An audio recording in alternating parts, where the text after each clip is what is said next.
कहानी शुरू होती है समुद्र के बीच चल रहे एक जहाज से। इस जहाज पर गोंग नाम का आदमी अपनी बेटी एमी के साथ सफर कर रहा होता है। एमी चुपचाप खड़ी है, उसके चेहरे पर उदासी साफ दिख रही है। गोंग उसे खुश करने के लिए एक छोटा रेडियो देता है। एमी उसे हाथ में लेती है और पहली बार हल्का सा मुस्कुराती है। गोंग को लगता है कि शायद यह सफर उसके और उसकी बेटी के बीच की दूरी कम कर देगा, लेकिन उसे नहीं पता था कि यही छोटा रेडियो आगे चलकर उसकी बेटी तक पहुंचने वाली आखिरी आवाज बनेगा। जहाज पर खड़े लोग समुद्र में तैरती मछलियों को देखने लगते हैं। शुरुआत में सबको यह नजारा बहुत सुंदर लगता है, लेकिन ध्यान से देखने पर समझ आता है कि मछलियां खेल नहीं रही हैं, वे भाग रही हैं। पानी के नीचे कोई बहुत बड़ा खतरा उनकी तरफ बढ़ रहा है। जहाज के अंदर चेतावनी का संकेत बजने लगता है। कप्तान घबरा जाता है। वह जहाज संभालने की कोशिश करता है, लेकिन अब देर हो चुकी थी। पानी फटता है और एक विशाल अजगर जहाज से टकरा जाता है। टक्कर इतनी भयानक होती है कि जहाज एक तरफ झुककर टूटने लगता है। लोग पानी में गिरते हैं, चीखें गूंजती हैं। कोई अपने परिवार को पकड़ने की कोशिश करता है, कोई टूटे हुए हिस्से से चिपक जाता है और कोई लहरों में खो जाता है। गोंग एमी को ढूंढता है, लेकिन भीड़ और पानी के बीच उसका हाथ छूट जाता है। कुछ ही पलों में खुशी से भरा सफर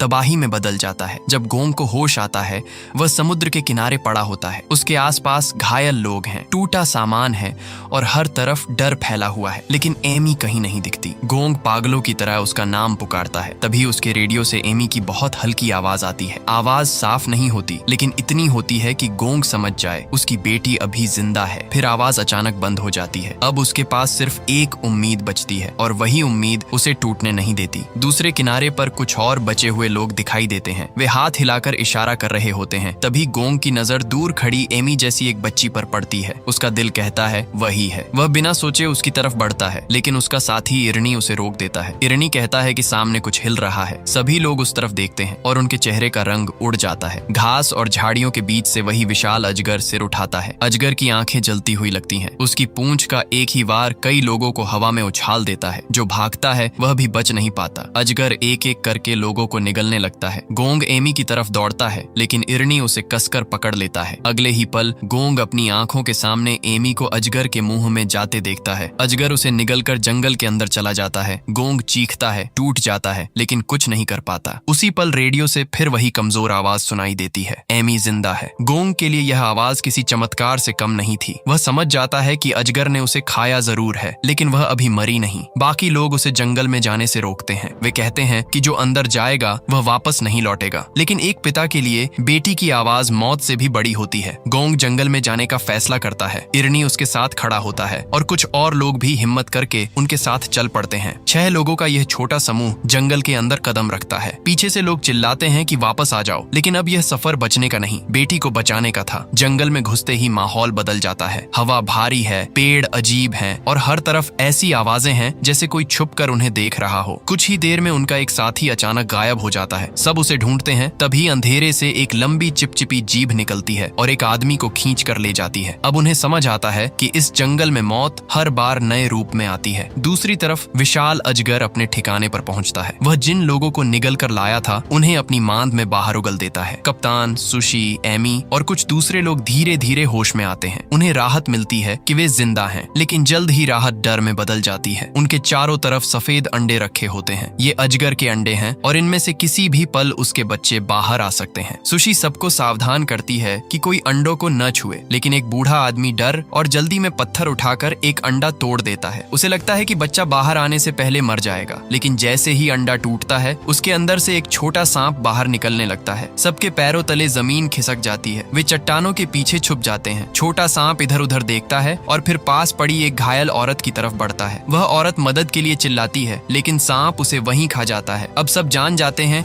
कि इन अंडों का टूटना उनकी मौत का दरवाजा खोल देगा। उधर गोंग और उसकी टोली जंगल में आगे बढ़ रही है। रास्ता साफ करने के लिए इरनी एक पेड़ के तने पर वार करता है। उसी जगह से काला गाढ़ा रस निकलने लगता है। एक आदमी की जलती हुई तीली उस रस पर गिरती है और अचानक आग भड़क उठती है। इरनी आग बुझा देता है, लेकिन असली खतरा आग नहीं था। उस रस से जहरीली भाप निकल रही थी। गोंग का सिर घूमने लगता है। उसे एमी दिखाई देती है, जो उससे पूछती है कि उसने उसे क्यों नहीं बचाया। फिर वही अजगर एमी को लपेटता हुआ दिखता है। गोंग अपने भ्रम में टूटने लगता है। तभी इरनी उसके चेहरे पर पानी फेंकता है और उसे होश में लाता है। अब सबको समझ आता है कि यह काला रस इंसान के दिमाग को अपने काबू में कर लेता है। तभी वे पीछे मुड़कर देखते हैं। पेड़ों की शाखाएं उनके साथियों को जकड़ रही हैं। यह साधारण जंगल नहीं था। यहाँ यहाँ पेड़ भी शिकार करते थे। गैस से कमजोर हुए लोगों को ये पेड़ अपनी शाखाओं में बांधकर मार देते हैं। गोंग और इरनी कुछ लोगों को बचा लेते हैं, लेकिन उनका एक साथी पेड़ों की गिरफ्त में मारा जाता है। मांद के अंदर कप्तान और बूढ़ा आदमी आपस में झगड़ने लगते हैं। बूढ़ा आदमी कप्तान को दोष देता है कि उसकी वजह से वे इस नरक में फंसे हैं, लेकिन सुशी उन्हें रोकती है। वह कहती है कि अगर वे आपस में ही लड़ते रहे तो अजगर को कुछ करने की जरूरत नहीं पड़ेगी। डर से बाहर निकलने का सिर्फ एक रास्ता था, सबको मिलकर रास्ता ढूंढना होगा। लेकिन मांद की दीवारें ऊंची थीं, रास्ता छुपा था और अंडे किसी भी पल फूट सकते थे। जंगल में गोंग रेडियो से एमी को पुकारने की कोशिश करता है, लेकिन संकेत टूटते रहते हैं। इसी बीच एक आदमी पानी लेने नदी किनारे जाता है। वहां अचानक धुंध उतरने लगती है, पानी में हलचल होती है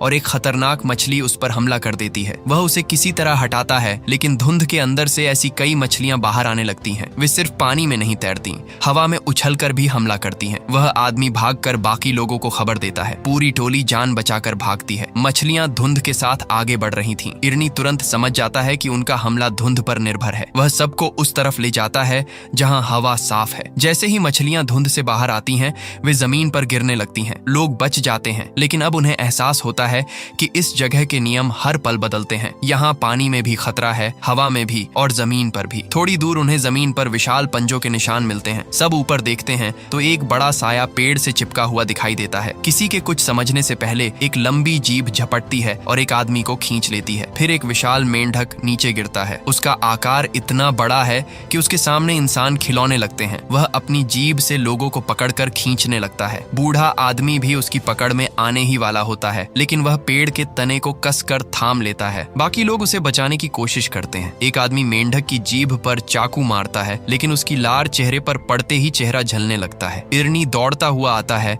और नुकीला हथियार मेंढक की आंख में मार देता है। मेंढक तड़पता है और अपनी पकड़ छोड़ देता है। लोग भागते हैं, लेकिन विशाल मेंढक फिर उनके पीछे दौड़ने लगता है। तभी जंगल का असली राजा वापस आता है। विशाल अजगर मेंढक पर हमला करता है, उसे चीरता है और निगल जाता है। जो अभी तक सबसे बड़ा खतरा लग रहा था, वह भी अजगर के सामने शिकार बन गया। अब अजगर की नजर लोगों पर पड़ती है। वे जान बचाकर भागते हैं। घायल लोग पीछे रह जाते हैं। सांप उनके करीब पहुंचने ही वाला होता है कि वह पेड़ों के बीच उलझ जाता है। एक साथी उसका ध्यान भटकाने के लिए नारियल फेंकता है। बाकी लोग भागकर पानी की एक पतली धारा में छुप जाते हैं। अजगर उन्हें साफ नहीं देख पाता और आगे निकल जाता है। यह राहत छोटी थी, लेकिन इतनी काफी थी कि वे फिर आगे बढ़ सकें। मांद में जमीन कांपती है। अजगर वापस लौटता है और अपने पेट से कुछ और लोगों को उगलता है। फिर उसकी नजर टूटे हुए अंडे और मरे हुए बच्चे पर पड़ती है। वह गुस्से से पागल हो जाता है और फिर शिकार की तलाश में बाहर चला जाता है। मांद में फंसे लोग इस मौके पर भागने की कोशिश करते हैं, लेकिन तभी बाकी अंडे फूटने लगते हैं। एक छोटा सांप एमी के बिल्कुल पास निकलता है। एमी भाग नहीं पाती। सबको लगता है कि अब वह मारी जाएगी, लेकिन एमी डरते हुए भी उसके सिर पर हाथ रख देती है। छोटा सांप उसे नुकसान नहीं पहुंचाता। एमी को याद आता है कि कुछ बच्चे जन्म के बाद जिसे सबसे पहले अपने पास देखते हैं, उसे माँ जैसा मान लेते हैं। ये छोटा सांप उसे अपनी माँ समझ बैठता है। जब दूसरे छोटे सांप हमला करने आते हैं, तो वही बच्चा एमी की रक्षा करता है। इस मौत भरी जगह में यह सबसे अजीब लेकिन सबसे जरूरी चमत्कार था। इसी अफरा तफरी में बूढ़ा आदमी मांद से बाहर निकल जाता है। वह बाकी लोगों को बचाने की जगह अपनी जान लेकर भागता है। उधर गोंग और उसकी टोली जंगल में एक पुराने घर तक पहुंचते हैं। अंदर रसायन की बोतलें, जानवरों की तस्वीरें और पुराने कागज मिलते हैं। अब सच सामने आता है। यह टापू प्राकृतिक नहीं था। यहाँ कभी प्रयोगशाला थी जहाँ जानवरों पर प्रयोग किए गए थे। उन्हीं प्रयोगों ने इस जंगल के जीवों को इतना बड़ा, खतरनाक और हिंसक बना दिया। ये टापू प्रकृति का नहीं, इंसानी गलती का नरक था। उन्हें वहाँ एक पुराना रेडियो मिलता है। गोंग उससे संपर्क करने की कोशिश करता है। तभी दरवाजे पर आवाज आती है। सब छुप जाते हैं। अंदर वही बूढ़ा आदमी आता है जो मांद से भागा था। गोंग उससे एमी के बारे में पूछता है। बूढ़ा आदमी झूठ बोलता है कि सब मर चुके हैं। गोंग की आखिरी उम्मीद टूटने लगती है,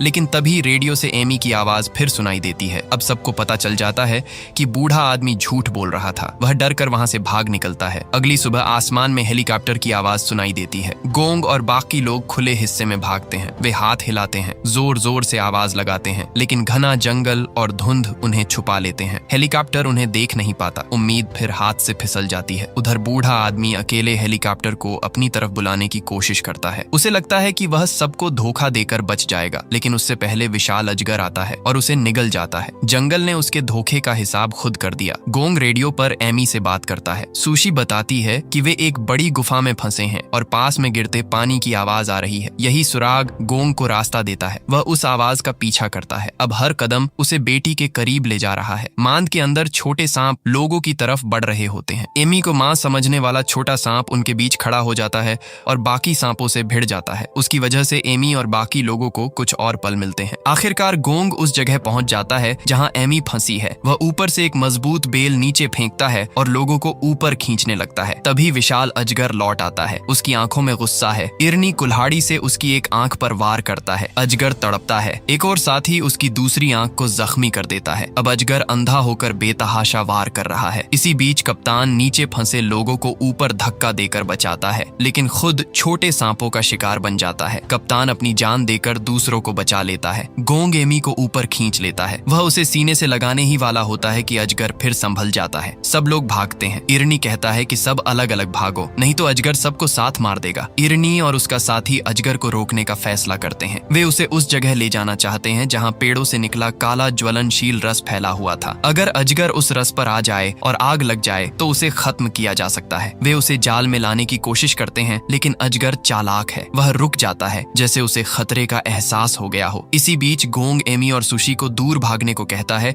और इरनी की मदद के लिए लौटता है। तभी इरनी चीख कर उसे भागने के लिए कहता है। गोंग पीछे मुड़कर देखता है और उसका दिल कांप उठता है। विशाल अजगर एमी के ठीक पीछे खड़ा है। गोंग कुछ कर पाता उससे पहले अजगर एमी को फिर निगल जाता है। इस बार गोंग टूटता नहीं, आग बन जाता है। वह दहाड़ते हुए अजगर पर हमला करता है। उसके शरीर पर कई वार करता है। खून निकलता है, लेकिन दानव इतनी आसानी से गिरने वाला नहीं था। अजगर गोंग को पटक देता है और उसे खाने के लिए झपटता है। तभी इरनी जलती हुई मशाल लेकर सामने आ जाता है। वह अजगर का ध्यान अपनी तरफ खींचता है और उसी जहरीले काले रस वाली जगह की ओर भागता है। अजगर उसके पीछे आता है। यही इरनी चाहता था। जैसे ही अजगर उस रस के पास पहुंचता है, इरनी पूरी ताकत से आग फेंक देता है। अगले ही पल पूरा इलाका आग की लपटों से भर जाता है। अजगर आग में घिर जाता है। उसकी दहाड़ जंगल में गूंजती है। वह तड़पता है, जमीन पटकता है, लेकिन अब बच नहीं सकता। जिस दानव ने पूरे टापू को डराया था, वह उसी टापू की आग में जलने लगता है। इरनी भी बुरी तरह घायल हो जाता है। विशाल अजगर आखिरकार गिर जाता है। गोंग और बाकी लोग तुरंत उसके पास भागते हैं। उन्हें पता है कि एमी उसके अंदर है। वे मिलकर दानव का मुंह खोलते हैं और अंदर से एमी को बाहर निकालते हैं। एमी बिल्कुल शांत है, कोई हरकत नहीं। गोंग के हाथ कांपने लगते हैं। उसे लगता है कि उसने अपनी बेटी को दूसरी बार खो दिया। वह टूट कर रोने लगता है। उसने समुद्र से लड़ाई की, जंगल से लड़ाई की, राक्षसों से लड़ाई की, लेकिन अगर बेटी न बची तो सब बेकार था। तभी एमी की उंगलियां हल्की सी हिलती हैं। गोंग ठहर जाता है। एमी धीरे धीरे आंखें खोलती हैं। वह जिंदा है। गोंग उसे अपनी बाहों में भर लेता है। वह रेडियो, जो शुरुआत में सिर्फ एक छोटा तोहफा था, इस पूरे सफर में पिता और बेटी के बीच उम्मीद की आवाज बन गया। स्नेक केव सिर्फ एक विशाल सांप से बचने की कहानी नहीं है। ये उस टापू की कहानी है जिसे इंसानों के प्रयोगों ने नरक बना दिया। ये उन लोगों की कहानी है जिनके सामने हर मोड़ पर नया राक्षस आया, लेकिन कुछ ने डर से ऊपर उठकर दूसरों के लिए जान दे दी। और सबसे बढ़कर यह एक पिता की कहानी है जिसने अपनी बच्ची की कमजोर सी आवाज पर भरोसा किया और मौत के जंगल में उतर गया। उस जंगल में पेड़ शिकार करते थे, मछलियां हवा में हमला करती थीं, मेंढक इंसानों को निगलता था और अजगर पूरा जहाज पलट सकता था। लेकिन एक चीज उन सब पर भारी पड़ी, एक पिता का अपनी बेटी के लिए प्यार। इस सफर ने गोंग से बहुत कुछ छीन लिया, लेकिन उसकी उम्मीद नहीं छीन सका। जब तक रेडियो से बेटी की आवाज आती रही, वह चलता रहा। जब तक आंखों के सामने रास्ता था, वह लड़ता रहा। और जब रास्ता खत्म हो गया, तब उसने मौत के मुंह में हाथ डालकर अपनी बेटी को बाहर निकाला। यही इस कहानी की असली ताकत है। कुछ रिश्ते इतने गहरे होते हैं कि उनके सामने समुद्र, जंगल और दानव भी छोटे पड़ जाते हैं।